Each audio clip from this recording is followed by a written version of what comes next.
welcome to each and every one of you and wish you all a wonderful 2022 on the Gregorian calendar. The whole world has adopted this calendar because it has come from the West. This has practically no cosmic correlation, unlike our traditional Hindu calendar, which is basically mapped and aligned to all the cosmic events. Unlike the traditional calendars, this calendar was devised with certain Abrahamic ideas in mind. The whole world has accepted. So what is happening? The new traditions that form around this calendar, for example, around the world there is this New Year celebration craze. We also have one more such thing at a personal level. Many people have New Year resolutions, New Year goals, things like that. So we are going to start this talk by giving a few common tips on this New Year goals.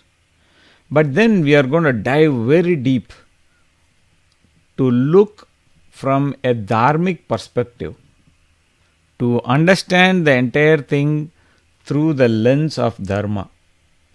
Now, it is going to be very difficult for a person who is not tuned to the dharmic understanding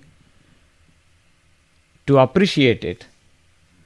But at the same time, it is also increasingly difficult for people who are namesake Hindus because they don't take time to understand these concepts. So, to help everyone and to understand why and how some of the goals are worthy, some of the goals are working for us, and why it doesn't work for some of us, why every year some of us reset the same goals. Like if you go and ask someone, hey, what are the goals? Pretty much, if you talk to any person, average person, they're going to say, hey, I want to exercise more. It's got to be on the top of it. Or maybe lose weight, maybe shift weight or move the weight, whatever, right? Something related with weight. Or you want to get more organized or learn new things or whatever. Then there is always something about a goal about, I want to make money, save money, something like that. Then there are some folks who say, I want to quit smoking, reduce alcohol, give up alcohol, something like that. And then there are goals that are like, I want to read more, travel more, things like that, or maybe spend more time with friends and family, like that. So the issue is what happens when we spend all this time trying to understand these goals and whatever. Many times they are emotional. Many times they are related to what everybody is doing. Many times the idea is not organically growing inside, it is something which is planted from outside. So since we don't have a complete buy-in, we don't have that mental rearrangement, we still set the goal and still make it as our goal, but we don't have that 100% commitment. And because we don't have that, and add on top of that, we have issues like time management, issues like not being clear about the goals. They normally say have set some SMART goals, like be specific, measurable, attainable, relevant, time sensitive, that sort of thing. Like standard self-help jazz. But the problem is we don't still understand how and why these goals are not aligning to our larger aspects of life. And that is exactly why we are trying to have this talk. We want, obviously, to write some goals, and we want to start with this. Now, some people say, hey, you know what, have a buddy system, start sharing your goals. All good, wonderful tips and techniques. They also say, hey, review your goals. Then, if you fall off the track, you can get back on it. All sorts of wonderful tips. These are all popular ideas. You look at any new, like a year's resolution article, you will find this kind of information. You don't need anything beyond a simple Google search to find these kind of tips. Still, what is happening is we are not able to set some impactful goals that transform our lives, goals that are beneficial to us and the society. So, what happens in what we say, the word, when we decide to make a thing happen, in Sanatana Dharma, we use this word, everybody is probably familiar, it's called Sankalpa. That I have decided to do this.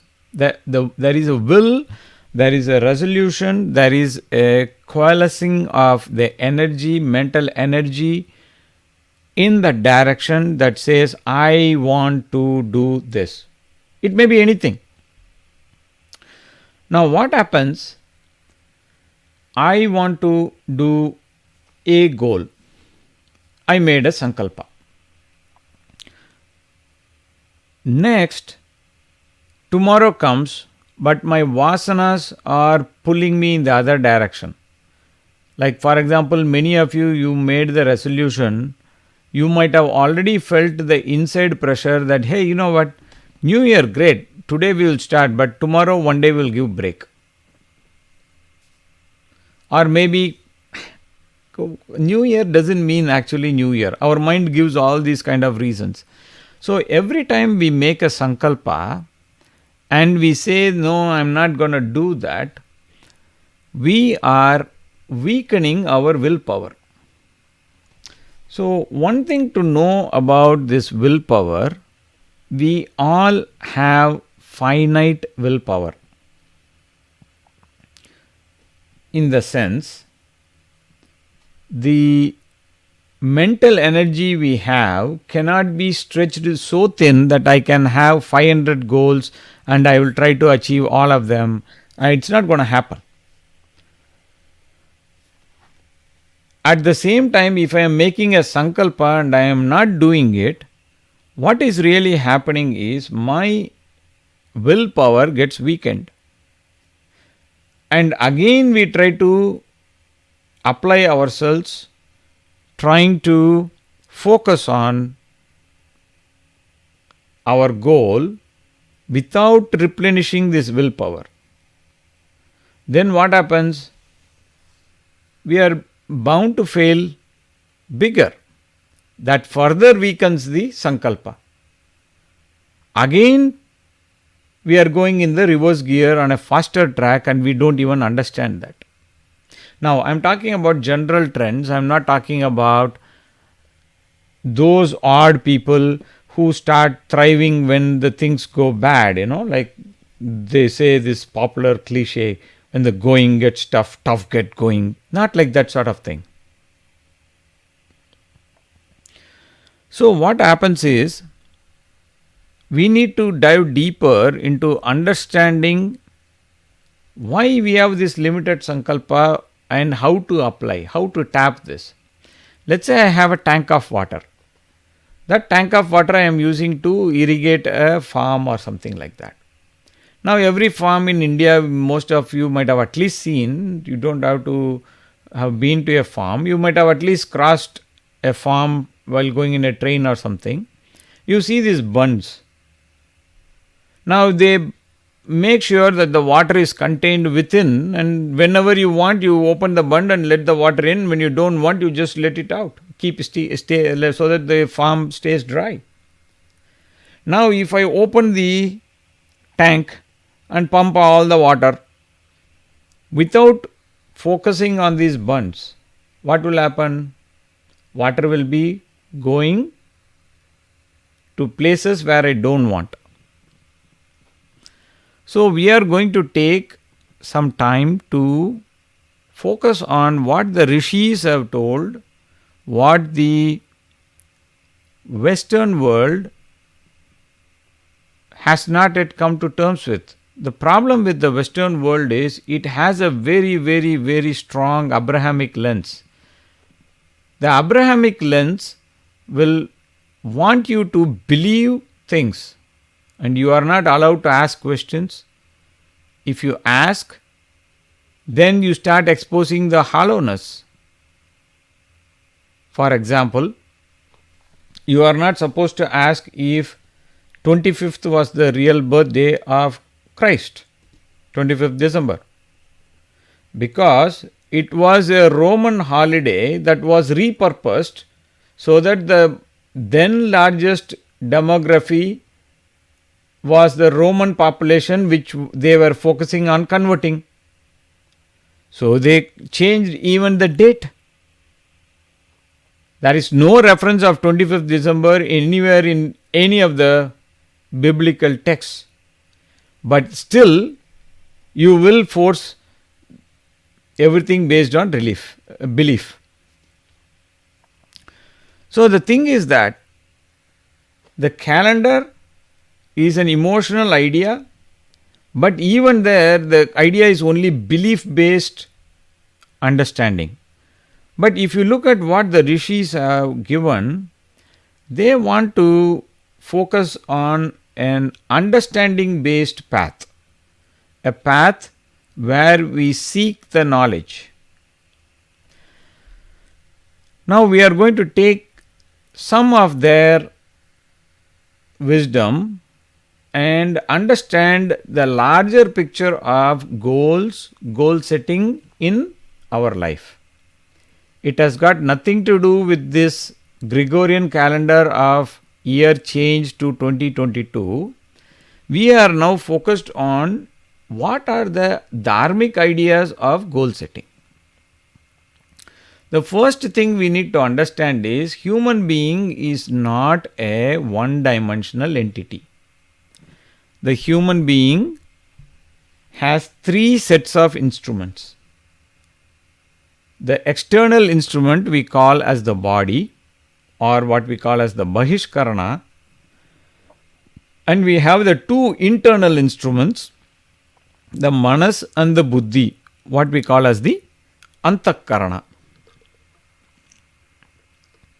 Now, it is important to understand the interconnectedness of all these three. If we don't understand that, then we will be setting all ridiculous goals without understanding anything. Just like the West has reduced yoga to mere gymnastic exercise, contorting the body, distorting it in different poses, and they have abused by not only calling it cat pose, dog pose, they abuse it even further by introducing variations of Patanjali yoga as cat yoga, bear yoga, Christian yoga. The abuse goes on. But what happens is they don't even have one functional neuron to understand the interconnectedness, and that is where we need to go back to Vedanta. Vedanta, or in Sanatana Dharma, not necessarily Vedanta, we are going to understand the word Indriya. The word Indriya is coming from the word Indra. Indra, the word, the minute I tell, everybody is going to say, hey, Indra is the Vedic god, he is the king of Devas, And Indra also refers to a lot of cosmic phenomenon. Indra also refers to certain other ideas. But one such idea, what Indra says, now we also have to understand Indra also is used as a title like Gajendra, Mahendra, Rajendra, right? It's also used to refer a title. So Indra word in this context we are equating it with Atma. Now from the Atma, Atma is what? Nothing but Sat, Chit, Ananda. So it is nothing but pure consciousness. It is full of jnana. That jnana follows in certain channels. It flows in certain channels. And when it flows in certain channels, those channels are called Indriya. Now, what we are saying is, this Atma is connected to the rest of the Prapancha, the universe. But on the other end, it lets the energy, the jnana, flow through the Indriyas. Now there are two types of Indriyas, Karma Indriyas and Jnana Indriyas. The organs of knowledge and organs of action. Now, the channels where the input is given is called Jnana Indriya. The channels where the internal world perceptions, feelings, thinking, etc. are expressed to the outside world are called Karma Indriyas. The Jnana Indriyas are eyes, ears, nose, tongue for taste, and the sense of touch.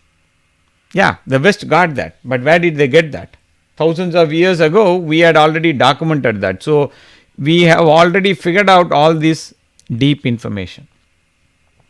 And if somebody wants to follow this talk apart from the oral record, you could also follow the link above where I had documented this talk a few years ago.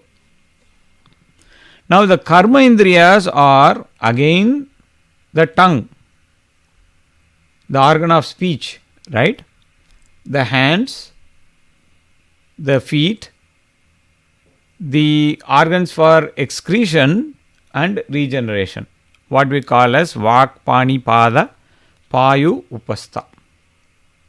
Now,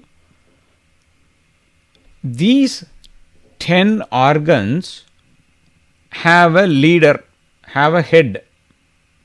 That leader is called the Manas, the mind, which is also called the Ubhaya Indriya, which is the additional Indriya or the extra Indriya. Now, the interesting thing about the Manas is it can look both inside and outside. See, the Jnana Indriyas can only look outside. Can your eye see what is inside the eye? Can your nose smell what is in your body? If you really cut open somebody's body, it really stinks. All sorts of smell is there, but there are no sense of smell inside. You don't hear what is the sounds of your blood flowing till you put a stethoscope. Because these instruments are only external facing, whereas the Karma Indriyas are all they just execute the work, that's all. Each one has got a role. But the mind can do both internal and the external role, which is why the mind and the understanding of it is crucial when we set goals, when we apply the goals, and when we want to reach for it. Now, what happens when I set some goals? There are some interesting ideas that happen. The interesting idea that happens is that we are nothing but slaves to our vasanas. What is our vasanas? Vasana is our tendency to go back to the old path which we have done. What is the tendency? Why do we have tendencies? Now, this is where Vedanta comes and helps us, because we don't understand why the person is every year setting, I want to quit smoking, but again goes back to smoking. We don't understand. Why do everybody reset the same goal from last year? I want to lose weight. This year also they want to lose the weight. Are they losing different weight? No. Many times they might have lost the weight due to the brute force of their willpower they did in the first 2-3 months of the beginning of the year, and then the rest of the year they just go back to their normal, and then year beginning they again come back to, I want to lose this weight. Am I exaggerating here? No, I am seeing this happen all around me on a daily basis. So the important focus here is understanding vasanas. So vasanas play a very crucial part in either helping our cause or hindering our cause. If we don't understand that, how the vasanas are playing in our life, we will set ourselves for a very bad fall. And when we set up ourselves for a very bad fall, what happens? We again lose that sankalpa shakti. Again we are digging ourselves deeper. Again we go down the tube. So what do we do here? We need to understand this vasana. So the rishis have understood the importance of it and given us two tools. One is called shama, the other is called dhamma.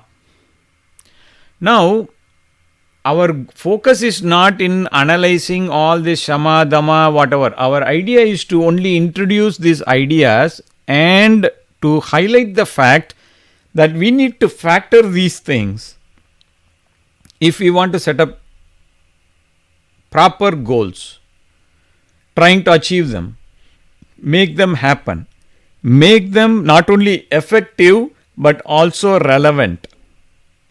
So what is shama? So shama is the internal restraint. When, let's say for example, somebody says you are not supposed to take sweets because you got diabetes. So when you go to a buffet, there are so many sweets, so many things that are there, but you just go straight to the salad section and you skip all the sweet section, desserts. That is an internal restraint. That internal restraint is shama. But we also have another type of restraint where we force the indriyas. Now, forcing the indriyas means, for example, I am going to a store. Now, many of you in India, you know what I am saying. You could go to the street where all these wonderful street food is available, or you could go to another side where there are no street food and you could just walk without getting disturbed. So, dhamma means that you are forcing your eyes, your legs, your feet not to go in that direction. Whereas shama is more about the mind, restraint of the mind. Now we have this question, hey, how do we even address these things? So I am going to touch and just highlight two of the tool kits. So since we told that shama and dhamma are important, and we want to understand how to do Shama and Dama in our life, I am just touching the toolkit and I am just leaving. Today we have all sorts of toolkit, right? How to break India, how to convert people through trickery and deception. Every day we see all these Christian ideas and people doing these backdoors, cheating and whatnot. So they follow a toolkit. So here we are having Shama and Dama, and we are having a toolkit how to achieve Shama and Dama. So we are just going to touch only Patanjali's Yoga Sutra. Our goal is not to go and catalog all the list of tools available. It is just to give you a sample. So Yama basically means restraint. That Yama in our life can be applied by using Patanjali Yoga Sutra, where it talks about ahimsa, that is non-violence. Now when we say ahimsa, we are talking about in thought, word and action. Now that doesn't mean that we have this. You have to learn from the Western religions some ideas. Some ideas are only for poster and marketing, not for applying. But in Sanatana Dharma, the ideas are only for applying, not for poster and interpretation, misinterpretation. I'll give you an example. The famous idea from Bible, every new culture they go, they will say, like, if you show somebody hurts you on one cheek, you show the other cheek. And the gullible Indians thought that these were gospels that they followed. Just dig a little history, starting from Greece to Rome, to how the Celts and Druids were totally burnt on stakes, how they were all people who were not converting were all branded as witches, how the people were all branded as evil people, satanic people, how they went to the West, and how the most simple, humble Native American was being treated when they never knew about those kind of trickery and bad ideas. They never showed one cheek and did the other cheek business. They only showed brute violence. How were the Incas conquered? How were the Aztecs conquered? Biological warfare. They catapulted their dead bodies into the forts which their guns could not penetrate. So, I am just showing the hypocrisy of telling when somebody hits your cheek, show the other cheek. Show in the last 2000 years one person, one place who has been transformative in that application of that one idea. You will not find. Maybe personally you will find one monk somewhere hidden in one monastery who had no idea anything besides the bookish interpretation, that's it. But you will find not one person who applies these ideas on a large scale to ever followed it. The reason I am taking time to highlight this hypocrisy is when we talk about ahimsa, we do the same kind of stupidity. We do the stupidity what the West does exactly in reverse. Our stupidity is we think that ahimsa paramo dharma as the interpretation given by Gandhi. Gandhi was a Vaishya. He didn't have any great, jnana or whatever. And he took the full sloka and chopped it. Ahimsa paramo dharma, dharma himsa tataivacha, says Mahabharata. What it says is, for the upholding of adharma, if a violence is even committed, even that is considered as ahimsa. But to keep us docile, the man who got the title Mahatma not from Indians but from the British. Recently there were a lot of British documents that were circulated showing that how the British document showed that circular shows every single department in India has to start calling him Mahatma Gandhi in 1938. Before that he was not Mahatma Gandhi. So when every paper and everybody, so this manufactured idea of ahimsa is not what we are talking about. We are talking about ahimsa in the truest sense. I just want to make that footnote, and that's why I am laboring this point. So we are talking about ahimsa as one of the highest truths, and ahimsa is a big topic and we don't want to get into that. Same way we have another topic called satya. We saw a couple of weeks ago a story of Harishchandra where we understood the importance of upholding satya at all costs. The third idea is asteya. Asteya means taking things what don't belong to you. In other words, stealing. Then there is another idea that is introduced in Patanjali Yoga Sutra called Brahmacharya. Commonly again mistranslated as not marrying anyone, commonly misunderstood as someone not having someone having marital fidelity, and also sometimes being marketed as having forcible sexual restraint. All this may have a little bit of truth, but none of them are talking about Brahmacharya. Let's quickly recall the incident where Bhagavan Krishna, when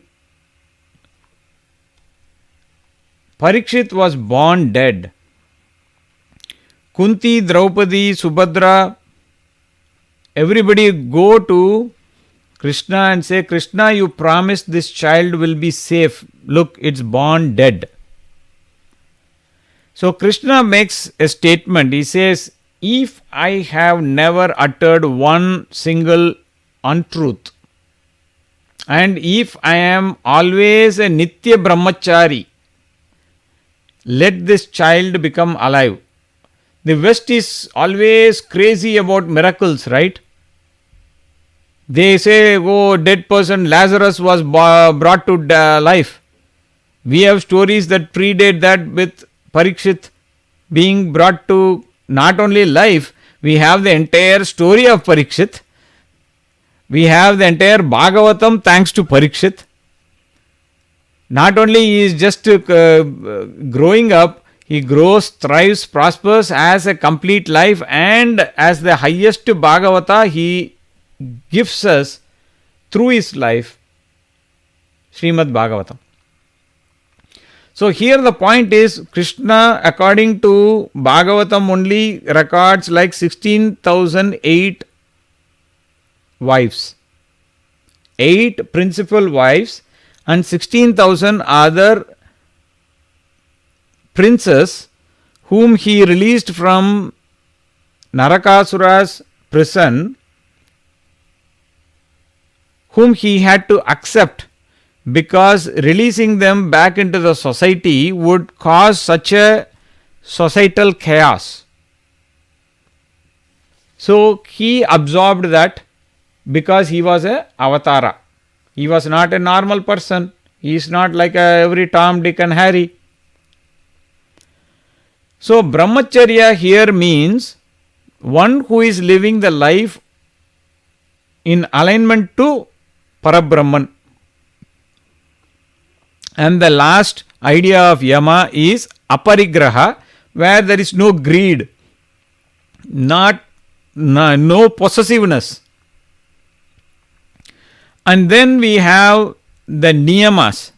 Basically, these are suggestions that are given for us to do. These are the to-do list. Now the to-do list, immediately the Western mind can think, okay, if there 5, here 5, you also have 10 commandments. Nothing could be farther from such a travesty. So here niyamas are 5 suggestions, where the popular 5 from Patanjali Yoga Sutra is what we are talking for our reference. The first one is Shaucha, which is cleanliness.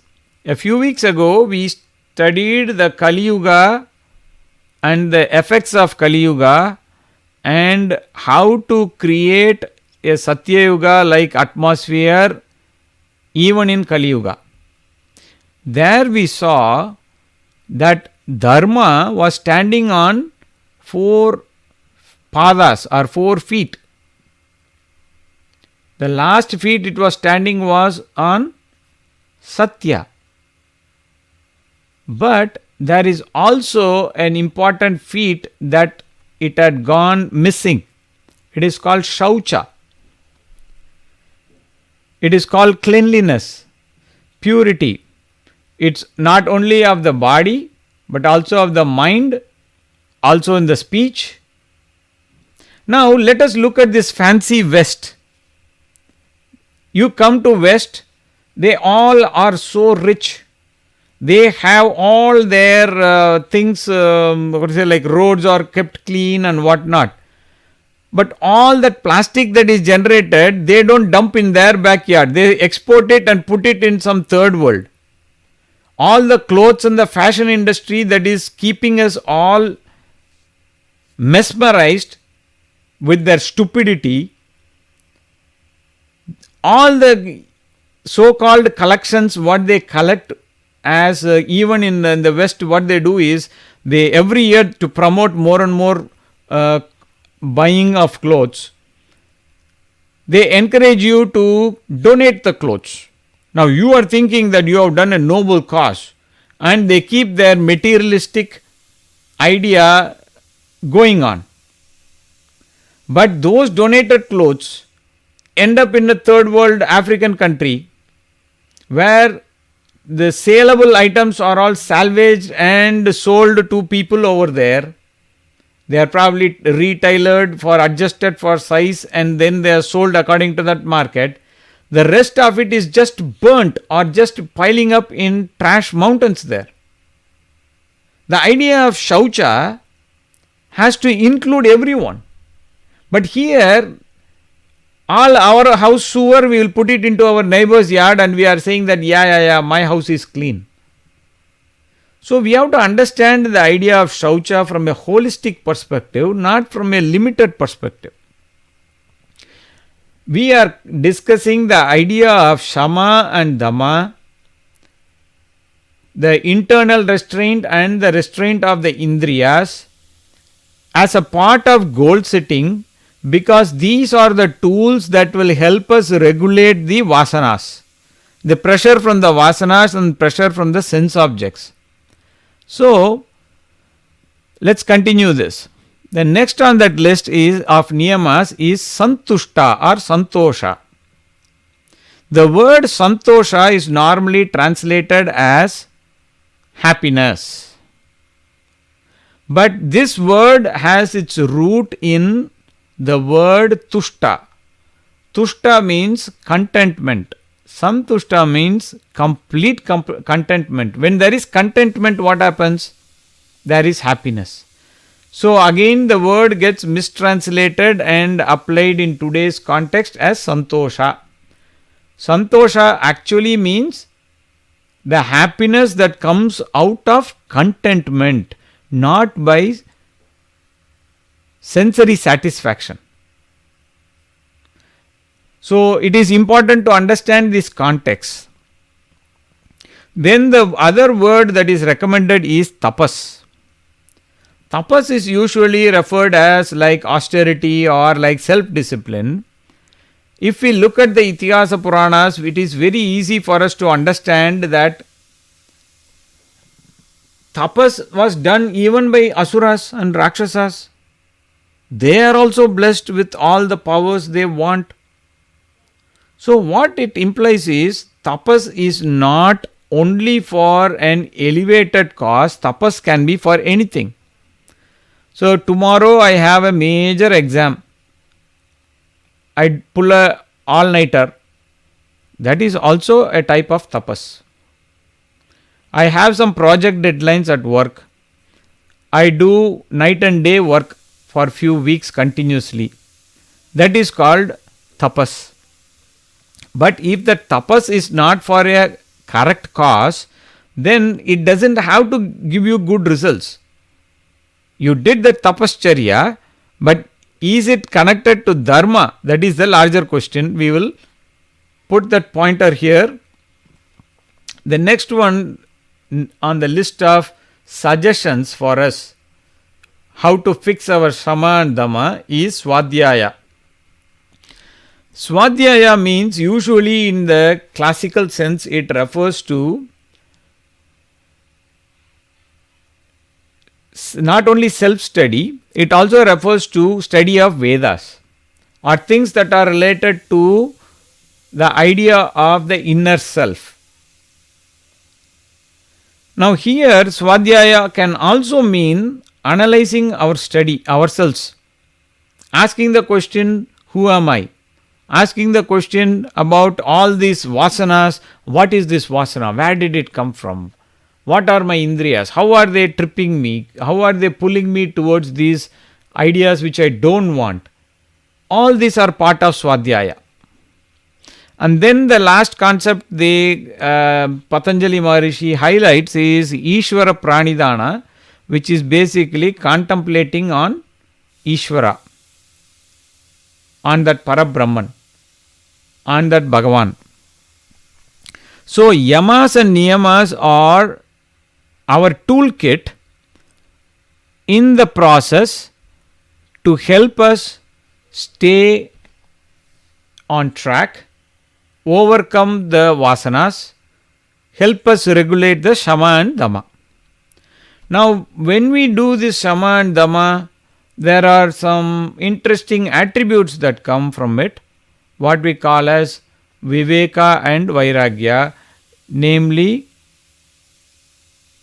viveka is our discrimination, sense of discrimination. Vairagya is our ability to discipline ourselves. Now, if a discipline comes without the sense of discrimination, there is a problem. I'll give you an example. Like, I want discipline. So the guy says, hey, I want to drink alcohol. I want to smoke cigarette. I want to do whatever. Now, the guy says, I'm very disciplined. I only smoke 1 pack cigarettes every day, or I take only 1 bottle of beer every day, or whatever. But if the person had the viveka, he would have understood, hey, these are toxic things. I don't need them even in the smallest quantity. So we have to focus in applying the viveka first before focusing on vairagya. But what do we do when we come to our goal setting? We focus on the brute force of willpower and we say, I want to do this. So what happens? That brute force will take us into that arena which we want to play, but we won't last because the mind is filled with so many minefields of these vasanas. The world is having so many attractions of sensory attractions that the senses are always hooked on to. So with those two things continuously pulling us in different directions, it makes no sense for us. We continuously keep going down the tube again and again and again. So the other issue is we don't have a big purpose or a big vision as a part of the goal setting. Like we have the body, mind and intellect, we also have a different types of vision. We have a vision that is very individualistic, self-centered, I, me, myself. that what we call as the individual sense as called kama. At the same time, we also have an understanding of the society, and we say that for my purposes, my kama purposes, I need to interact with the society, I need certain resources, and my second vision is at the level of the society. Unfortunately, this is all the Western mind can grasp, or westernized mind can grasp. The reason why I say Western mind and westernized mind is to highlight that we from Sanatana Dharma have forgotten our roots. It is not to tell anything bad about them. It is their culture, it is their stuff. But what we have done is we have dropped the ball and started believing that is the ultimate.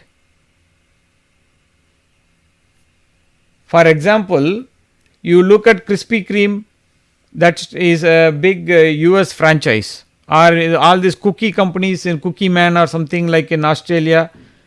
People in those countries have started rejecting it. But in India, they are big hits. So the problem is what happens, we don't know what is the dharma. Now we come to the next level of vision. Dharma is a global level of vision where you understand the systems, how systems work, how systems interact. And you can go one more level beyond what we call as moksha, where we are expanding our mind to think at the level of the universe to start with, and then you are going to transcend that also. So what happens is, instead of thinking about everything through the prism of my desire and what resources I need to manifest the desire, I need to expand my mind to the level of dharma. When I understand things at the level of dharma, you will understand that this materialistic life of dumping, buying more clothes when nobody needs it. When you already have a wardrobe full of stuff, why do you need more? But your mind says, I need more, I need more. I'm just saying a relatable example of clothes, not that clothes are good or bad, that everybody's right or wrong there. But I'm just saying that as an example to relate. Now it can be clothes, it can be jewelry, it can be buying to what we call a status, right? Buying things you don't need with the money you don't have to impress the people you don't like. So we don't want this status and that sort of thing driving us. Then we stay focused on what we need to do. So the important idea is to bring this idea of a larger vision, because higher the vision, greater is your ability to overcome the lower side. Your shortcomings can be overcome and you will be more successful in your setting of goals and achieving of goals. Then there is another idea. We need to keep this interesting idea that I think that I want to be the wealthiest guy in this society, for example, wherever. Now, if you are the wealthiest guy, let's say that I put you in some stark contrast, like say in North Korea kind of situation where the idea is evident, or maybe I'll put you in Afghanistan and I will give you the money of one Ambani and you will build a palace and you will live in Afghanistan. You have palace guards, you have all those things to protect you. But all around you there is chaos. All around you there is poverty. All around you there is misery. What will happen? Eventually the people's ire will be focused on you and you will be the next target. So what happens is, when I set goals, I want to look at not only about me, but also taking my success and sharing it with others, and also make others' success possible. So that way what happens, we are creating an ecosystem of success. That ecosystem will help us and create an environment that we will be able to assist each other and achieve to greater heights than not possible otherwise. So here we will introduce two new words, Vyashti and Samashti. If I am thinking only at the individual level, at the microcosmic level, that's called Vyashti. If I am looking at Samashti, I am looking that the same is expanded and interconnected throughout at the macrocosmic level. I'll give you an example. Look at my display picture. There's some picture of some cosmos, galaxy, whatever. But if you really take a second to pause, all our bodies, all the elements in our body, all the things in this earth, whether it is gold, platinum or silver, or whether it is lithium or hydrogen or whatever, they all were manufactured back up there. So there is an integral connectivity between us and the world around us. Usually we operate on two ideas. You ask a child that is growing, it says, I am dependent on my parents. Child becomes 18 or maybe 22, whatever, and says, I am independent. So the idea of this dependence and interdependence is so shallow and deeply ingrained in us that we don't understand that there is a higher, subtler idea of interdependence, and we all are interdependent on each other. Only when we understand that interdependence, we will be able to transform our lives. The concept of Vyashti and Samashti merely highlight that importance.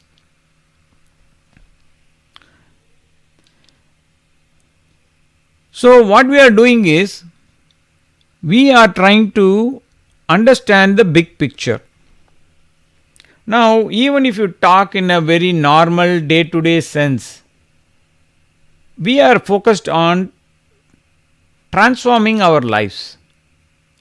Let's say that we set some regular common man goals. The goals are like, hey, I want to have good relationship with my parents, with my spouse, my children, friends and family, office colleagues. Then I have goals like, hey, I want to make money, I want to save some money. Then I have some goals of, I want to take care of my health. I want to avoid sickness, I want to have a six-pack, I want to get rid of my family pack, whatever that thing is.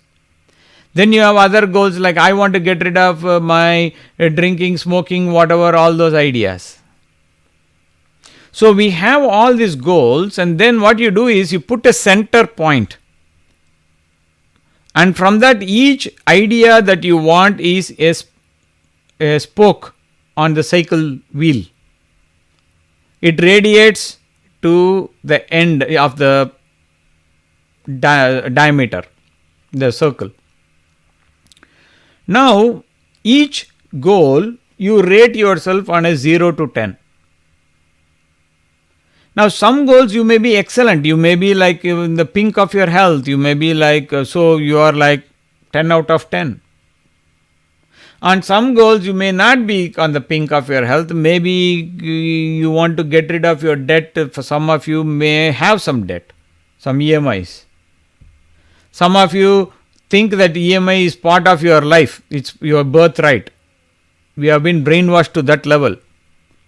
And then we have some other goals where we may not have the most perfect relationship. Maybe that's with your spouse. Maybe that's with your boss. Maybe that's with whatever. So on some goals you are going to score like 2 or 3, some goals you are going to score like 9 or 10, some goals you are going to be 0, some goals maybe even the negative, but we will call 0 for the lack of it. Now you connect all these points where you are. So you connect the 2 with the 7, with the 8, with the 10, with the 4, with... Now what you end up is a jagged polygon. That is your wheel of life. Using this wheel, you are going to achieve things. It is so jagged that you can't even make one full cycle without hurting yourself. Then comes the brilliant guy. Why don't we make everything as 0? We'll just keep rolling, right? We don't have these jagged edges. It's smooth. Well, there is only one problem with that brilliance. What happens is, how many points are there in a line? Infinite. So for you, let's say that my size of the wheel is the tip of the sharpened pencil. If I want to travel a mile, how many rotations should I have to do with the tip of that wheel, tip of that point that is touching the ground to traverse a mile? Forever. So if my wheel is bigger, I can travel faster. If I have all tens, then I can travel faster and better. So what we are trying to do here is, we are trying to have a well-rounded life. A life where we are accomplishing more by understanding ourselves better, rather than diving straight into the pool without even checking there is water or not. You have already made the jump from that board. There is no water. Oops. So, how does Vedanta and Sanatana Dharma help this cause? Was the entire focus of our today's journey. Let's pause with the one sloka which I keep repeating so often, from Bhagavad Gita, chapter 6, sloka 5. It says, Uddaret Atma Atmanam Na Atmanam Avasadayet Atma Eva Hi Atmanaha Bandhuhu Atma Eva Ripuhu Atmanaha. What it basically tells is, Uddaret Atmana Atmanam. You have to use your higher principle to uplift the lower principle.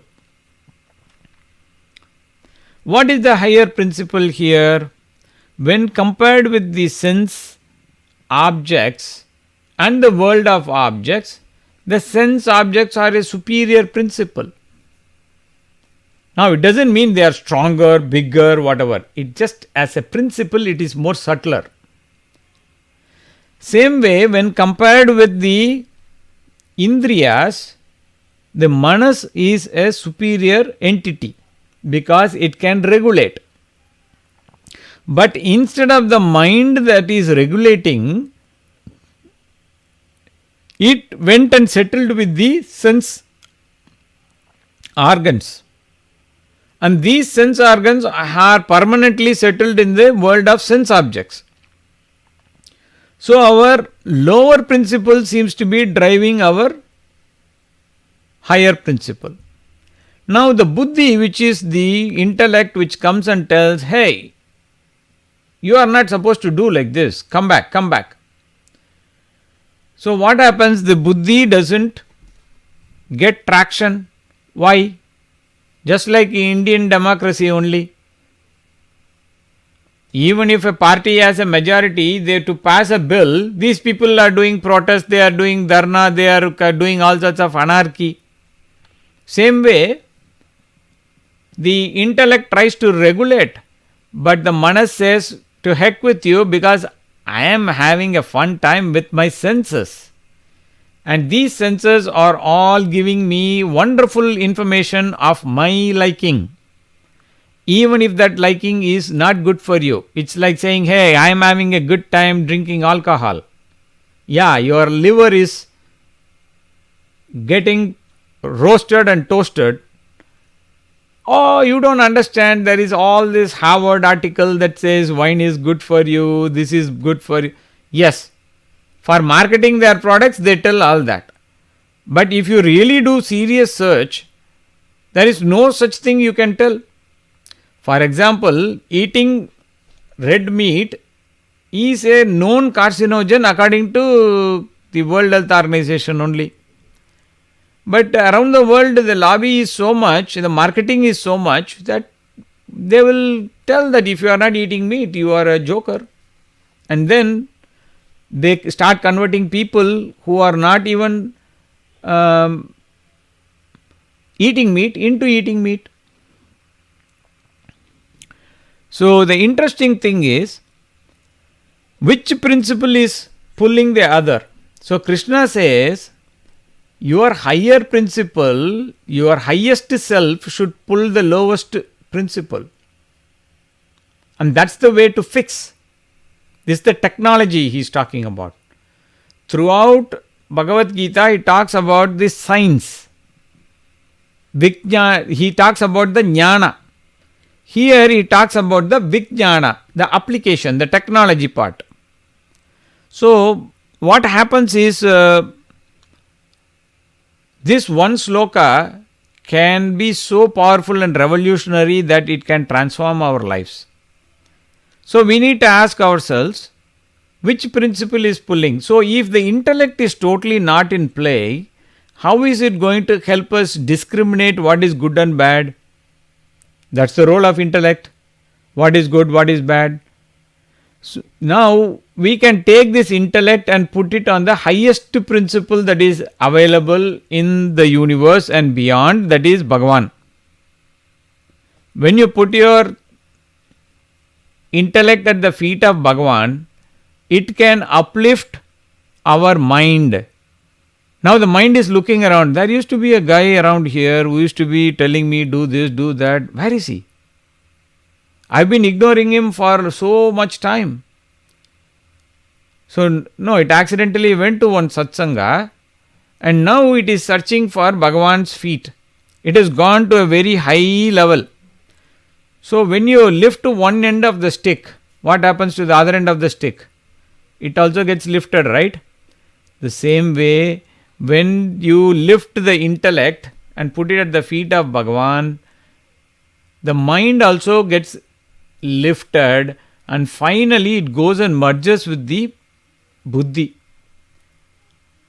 When the manas and buddhi are firmly merged with each other, the indriyas may be doing their stuff, but they don't have the traction, they don't have the hook on the mind anymore. And thus, you are now focused on a larger principle, larger idea, and you are on a journey that we were destined to fulfill. We all are destined to undertake that journey one day or the other. So let's wrap up with a few practical pointers.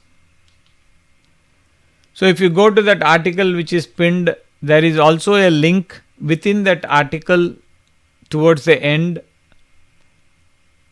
which will take you to one of the most popular articles in my blog. It's called BMI, Swami Chinmayananda's Teaching Aid. It gives you a practical understanding of what we discussed in depth, just on the focus point of body, mind and intellect.